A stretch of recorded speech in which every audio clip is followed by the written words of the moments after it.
நமக்கும் EB bill 2500 ரூபாய்க்கு மேலே தான் வருது. நம்ம ஒரு சோலார் பேனலை வாங்கி சிம்பிளாக இன்ஸ்டால் பண்ணிட்டோம் அப்படின்னா, நம்மளோட வாழ்க்கையில் இனி ஈபி பில்லே கட்ட தேவை இருக்காது அப்படின்னு சொல்லி நீங்கள் யோசிச்சிருக்கலாம். ஆனால் அது அவ்வளோ சிம்பிளான விஷயம் கிடையாது. யாருக்கு இந்த சோலார் பேனல் வந்து செட் ஆகும்? ஒரு நடுத்தர மக்கள் வந்து இந்த சோலார் பேனல்னால் பயனடைய முடியுமா அப்படின்றதெல்லாம் பற்றி தான் இந்த வீடியோவில் நம்ம டீட்டெயிலாக பார்க்க போகிறோம்.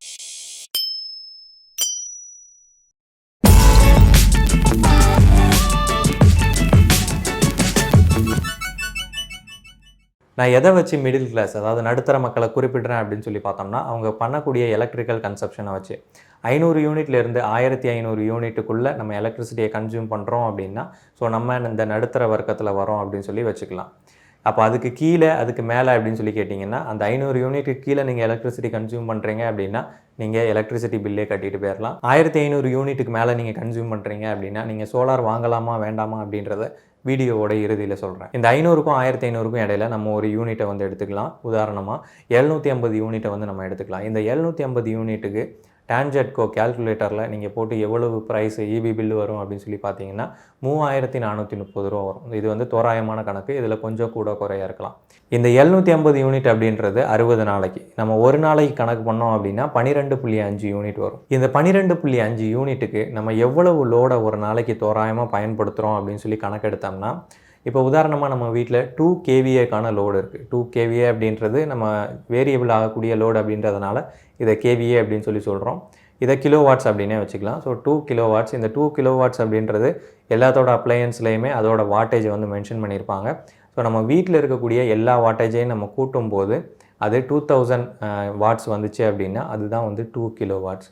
ஸோ அந்த 2 கிலோவாட்ஸில் எதெல்லாம் அடங்கும் அப்படின்னு சொல்லி பார்த்தோம்னா, ஒரு ஏசி இருக்கலாம், ஒரு வாஷிங் மிஷின் இருக்கலாம், ஒரு ஃப்ரிட்ஜு, அதே மாதிரி 4 லைட்டு, 4 ஃபேன், இதெல்லாம் சேர்த்தோம் அப்படின்னா தோராயமாக 2000 வாட்ஸ் வரைக்கும் நம்ம வீட்டில் இருக்கக்கூடிய அப்ளையன்சஸோட பவர் வந்து இருக்கும். நம்ம வீட்டில் 2000 வாட்ஸ் இருக்குது அப்படின்னா நம்ம எப்போதுமே இந்த 2000 வாட்ஸை பயன்படுத்திகிட்டே இருக்க மாட்டோம். நமக்கு எங்கே தேவையோ அந்த சமயத்தில் மட்டும் நம்ம அப்ளையன்ஸை வந்து ஆன் பண்ணி ஆஃப் பண்ணுவோம்.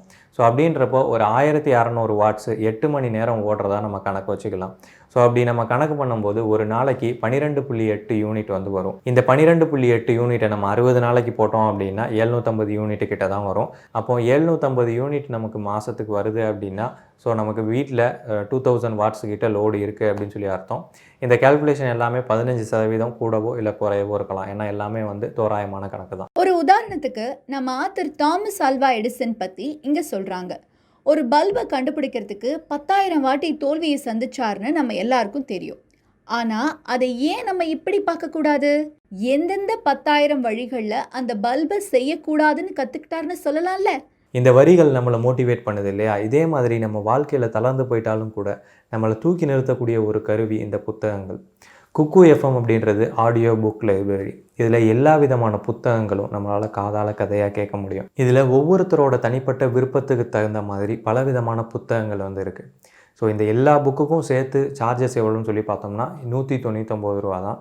EF50 அப்படின்ற கோடை பயன்படுத்தினீங்கன்னா கீழே டிஸ்கிரிப்ஷனில் லிங்க் இருக்குது, உடனே டவுன்லோட் பண்ணுங்கள். இந்த வீடியோ பார்க்குற முதல் 250 பேருக்கு தான் இந்த கூப்பன் கோடு வேலை செய்யும். சோலாரில் நிறைய டைப் இருக்குது. முக்கியமாக சொல்லணும் அப்படின்னா ஆன் கிரிட், ஆஃப் கிரிட் அப்படின்ற 2 டைப் இருக்குது. ஆஃப் கிரிட் அப்படின்னா எலக்ட்ரிசிட்டி போர்டுக்கும் நமக்கும் எந்த விதமான சம்மந்தமும் இருக்காது. நமக்குன்னே ஒரு சோலார் பவர் ஸ்டேஷன் வச்சு அதிலேருந்து நம்ம பவரை ஜென்ரேட் பண்ணிவிட்டு திரும்ப அந்த பவரை பேட்டரியில் ஸ்டோர் பண்ணி இரவு நேரங்களில் பயன்படுத்துறது தான் ஆஃப் கிரிட்.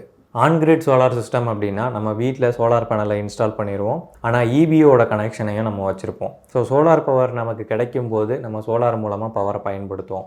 அதே நேரத்தில் ராத்திரி நேரத்தில் சோலார் பவர் இல்லாதப்போ இபி எலக்ட்ரிசிட்டி போர்டிலேருந்து நம்ம பவரை பயன்படுத்துவோம். இப்போ எனக்கு அதிகமான சோலார் பவர் ஜென்ரேட் ஆகுது அப்படின்னா அந்த பவரை என்னால் இபிக்கு கொடுக்க முடியும். நான் எவ்வளவு யூனிட் கொடுத்துருக்கனோ அதே யூனிட்டை என்னால் இபியிலேருந்து இலவசமாக பயன்படுத்திக்க முடியும். அதே மாதிரி நான் இபியிலேருந்து அதிகமாக நான் யூனிட்டை பயன்படுத்துகிறேன் அப்படின்னா அதுக்கான சார்ஜஸை நான் இபி கட்டணமாக மறுபடியும் கட்டணும். சரி, இந்த ரெண்டுத்தில் எது சிறந்தது அப்படின்னு சொல்லி கேட்டிங்கன்னா ஆன் கிரிட் தான். எதனால் அப்படின்னா ஆஃப் கிரிட்டில் நமக்கும் இபிக்கும் சம்மந்தம் இல்லை அப்படின்றப்போ ராத்திரி நேரத்தில் சூரிய வெளிச்சம் இருக்காது. சூரிய வெளிச்சம் இல்லைன்னா நமக்கு சோலார் பவர் இருக்காது. ஸோ அப்போது நம்ம காலையில் நமக்கு கிடைக்கக்கூடிய சோலார் பவரை சேர்த்து வைக்கணும். அதுக்காக நம்ம பேட்டரியை இன்ஸ்டால் பண்ணணும். ஸோ பேட்டரி நமக்கு அதிகபட்சமாக 1 மணி நேரம் 2 மணி நேரம் தான் பேக்கப் கொடுக்கும். ஸோ அப்படின்னா பேட்டரியோட கெப்பாசிட்டியை இன்க்ரீஸ் பண்ணணும், பேட்டரியோட குவான்டிட்டியை இன்க்ரீஸ் பண்ணணும். ஸோ நம்ம ராத்திரி நேரத்தில் அதிகமான லோடை பயன்படுத்தணும். உதாரணமாக ராத்திரி நேரத்தில் நம்ம ஏசி எல்லாம் பயன்படுத்தணும் அப்படின்றப்போ ஸோ அதுக்கு பேட்டரி பேக்கப் சிஸ்டம் வந்து செட் ஆகாது. அதனால் நம்ம ஆன் கிரிட் போயிடுறது நல்லது. ஸோ ஆன் கிரிட்டில் நமக்கு ராத்திரி நேரத்தில் இபியை பயன்படுத்திக்கலாம். பகல் நேரத்தில் நமக்கு சோலார் இருக்கும்போது நம்ம சோலார் பவரை பயன்படுத்திக்கலாம். சரி, இந்த ஆன் கிரிட்டில் சோலாரோட கெப்பாசிட்டியை எப்படி தேர்ந்தெடுக்கிறது அப்படின்னு சொல்லி பார்த்தோம்னா, இப்போ 12.5 யூனிட் நம்ம உதாரணமாக பார்த்தோம். ஒரு நாளைக்கு நமக்கு தேவையான யூனிட் வந்து 12.5 யூனிட். ஸோ இந்த யூனிட்டுக்கு தகுந்தாப்புலையே நம்ம கிலோவாட்டை வந்து செலக்ட் பண்ணணும். இப்போ ஒரு சோலார் பேனல் இருக்குது, அது 1 கிலோவாட் பவர் அவுட்புட் வந்து கொடுக்கக்கூடியது. ஸோ இதில் எப்படி யூனிட் எடுக்கிறது அப்படின்னு சொல்லி பார்த்தோம்னா, யூனிட்னா ஒன்றும் கிடையாது, கிலோவாட் பெர் ஹவர். அதாவது ஒரு மணி நேரத்துக்கு எவ்வளோ கிலோவாட் அது கொடுக்கும் அப்படின்றது தான். இப்போ 1 கிலோவாட் சோலார் பேனல் அப்படின்னா அது 1 மணி நேரத்துக்கு 1 கிலோவாட்டை கொடுக்கும். ஸோ அப்போ நம்ம சோலார் காலையில் 8 மணி நேரம் இருக்கும் சூரிய வெளிச்சம் அப்படின்னா, ஸோ அது 8 யூனிட்டை கொடுக்கக்கூடியது அப்படின்னு சொல்லி கணக்கெடுத்துக்கலாம். ஆனால் இப்போ சூரிய வெளிச்சம் எல்லா நேரமும் ஒரே மாதிரியாக இருக்கும் அப்படின்றது கிடையாது. காலையிலையும் ஈவினிங்கும் கம்மியாக இருக்கும், நண்பகலில் அதிகமாக இருக்கும். ஸோ அதனால் இந்த யூனிட்டை வந்து நம்ம தோராயமாக 5 யூனிட் தான் அப்படின்னு சொல்லி கணக்கெடுக்க முடியும். ஏன்னா சூரிய வெளிச்சம் அதிகமாகும் போது சோலாரோட பவர் அதிகரிக்கும், கம்மியாகும்போது இந்த பவரும் வந்து கம்மியாகும். ஸோ அதனால் 1 கிலோவாட் இருக்கக்கூடிய சோலார் பேனல் 5 யூனிட் தான் தோராயமாக அதால் கொடுக்க முடியும். ஆனால் நம்ம ஆன் கிரிட் சோலார் சிஸ்டம் பயன்படுத்துகிறோம் இல்லையா? ஸோ அதனால் நான் இப்போ ஒரு 2 kVA உள்ள சோலார் பேனலை போடுறேன் அப்படின்னா என்னால் பகல்லே கிட்டத்தட்ட 10 யூனிட் வரைக்கும் எடுக்க முடியும். இந்த 10 யூனிட்டையும் நான் பகலில் பயன்படுத்த போகிறது கிடையாது. நான் பகலில் ஒரு 5 யூனிட்டை பயன்படுத்துகிறேன் அப்படின்னா மீதி 5 யூனிட்டு எனக்கு EV மீட்டர் வழியாக வெளியில் போயிடும். ஸோ அந்த 5 யூனிட்டை மறுபடியும் என்னால் இலவசமாக பயன்படுத்திக்க முடியும். ஸோ அதனால் நம்ம எக்ஸஸாக சோலார் பேனல்லேருந்து பவரை ஜென்ரேட் பண்ணாலும் கூட அது நமக்கு வேஸ்ட்டாக போகிறது கிடையாது.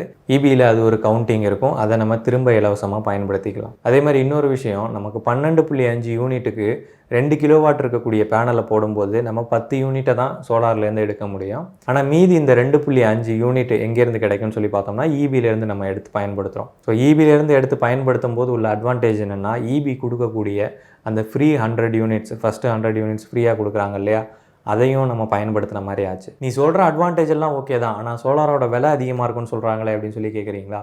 சோலாரோட விலை கொஞ்சம் அதிகமாக தான் இருக்கும். நம்ம இப்போ பார்த்த 2 கிலோவாட் கெப்பாசிட்டிக்கு வந்து ஆன் கிரிட் சோலார் சிஸ்டமோட விலை 1,20,000 1,40,000 வரைக்கும் ஆகும். அதே சமயத்தில் நம்ம 2 மாதத்துக்கு 3,500 ரூபா அப்படின்ற கணக்கில் நம்ம இபி பில்லை கட்டணும் அப்படின்னா சேம் யூனிட் 750 யூனிட்டுக்கு நம்ம 6 வருஷத்துக்கு இந்த 1,40,000 வச்சு நம்ம இபி பில்லை கட்டிட முடியும். 6 வருஷத்தோட இபி பில்லை நம்ம ஒரே டைம் பேமெண்ட்டாக இந்த சோலாருக்காக கொடுக்குறோம். இது பயனளிக்குமா அப்படின்னு சொல்லி கேட்டால் பயனளிக்கும். எப்போ அப்படின்னா அந்த 6 வருஷம் தாண்டி இந்த சோலார் பெர்ஃபார்ம் பண்ணும்போது, இப்போ சோலார் வந்து 10 வருஷம் 20 வருஷம் பெர்ஃபார்ம் பண்ணுது அப்படின்னா நம்ம 6 வருஷம் தான் பேமெண்ட் பண்ணியிருக்கோம். ஆனால் அதுக்கப்புறம் உள்ளது எல்லாமே நமக்கு ஃப்ரீ தான். இதில் சில பிரச்சனைகள் இருக்குது. என்ன அப்படின்னா, நான் என்னோடய பழைய வீடியோக்களில் சொன்ன மாதிரி ஒவ்வொரு எலக்ட்ரானிக் எக்யூப்மெண்ட்டுக்கும் அதுக்குன்னு சில லைஃப் ஸ்பேன் இருக்குது. ஸோ அதுக்குள்ளே தான் அது வந்து வேலை செய்யும்.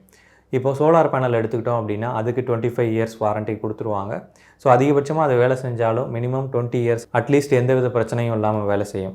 ஸோ அதனால் அதை விட்டுருவோம். அந்த சோலார் பேனலுக்கு அடுத்தபடியாக ஒரு டிவைஸ் இருக்குது, இன்வெர்ட்டர் அப்படின்னு சொல்லிட்டு. இந்த இன்வெர்ட்டர் எலக்ட்ரிக்கலில் இருக்கிறதுலே காம்ப்ளிகேட்டடான டிவைசஸில் இதுவும் ஒன்று. ஏன் இதை நான் காம்ப்ளிகேட்டடான டிவைஸ் அப்படின்னு சொல்கிறேன் அப்படின்னா, இதில் பலவிதமான சுவிட்சஸ் வந்து கொடுத்துருப்பாங்க. இந்த சுவிட்சஸ் ஒரு செகண்டுக்கு பல லட்சக்கணக்கான தடவை ஆன் ஆகி ஆஃப் ஆகக்கூடியது. இது ஒன்றும் பெரிய காம்ப்ளிகேஷன் மாதிரி தெரியலையே அப்படின்னு சொல்லி உங்களுக்கு தோணும். இந்த ஒவ்வொரு சுவிட்சஸும் ஒன்றோட இன்னொன்று ஆப்போசிட்டில் இருக்கும். அதாவது ஒரு சுவிட்ச் ஆனில் இருக்கும்போது இன்னொரு சுவிட்ச் ஆஃபில் இருக்கணும்.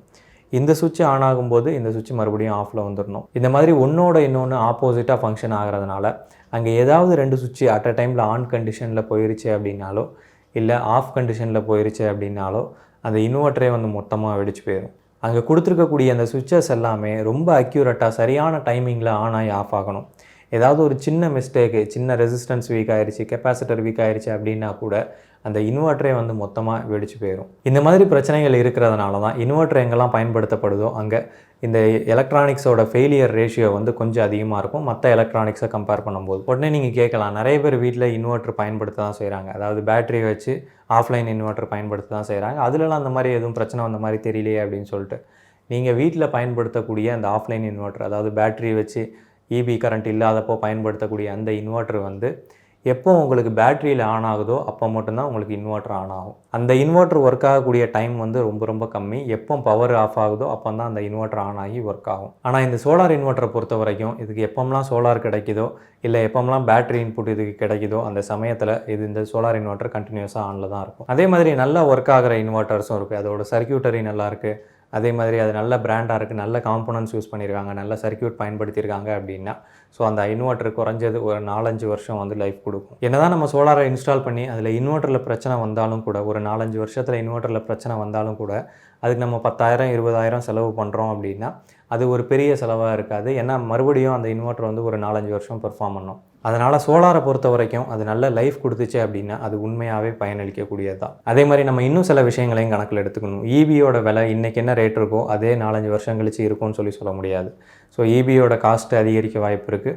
அதே மாதிரி நம்மளோட பணத்தோட மதிப்பும் வந்து மாறுறதுக்கு வாய்ப்பு இருக்குது. ஸோ அதுக்கு தகுந்தாப்பில் நம்ம முன்னாடியே பே பண்ணி ஒரு சோலாரை இன்ஸ்டால் பண்ணிட்டோம் அப்படின்னா அது லாங் லைஃப் வந்துச்சுன்னா நிஜமாகவே அது பெனிஃபிட் தரக்கூடியது தான். அதே மாதிரி 1500 யூனிட்டுக்கு மேலே நீங்கள் பயன்படுத்துகிறீங்க அப்படின்னா நீங்கள் சோலாரையும் வாங்கி வச்சிருக்கிறது ஒரு நல்ல சாய்ஸ் அப்படின்னு நான் சொல்லுவேன்.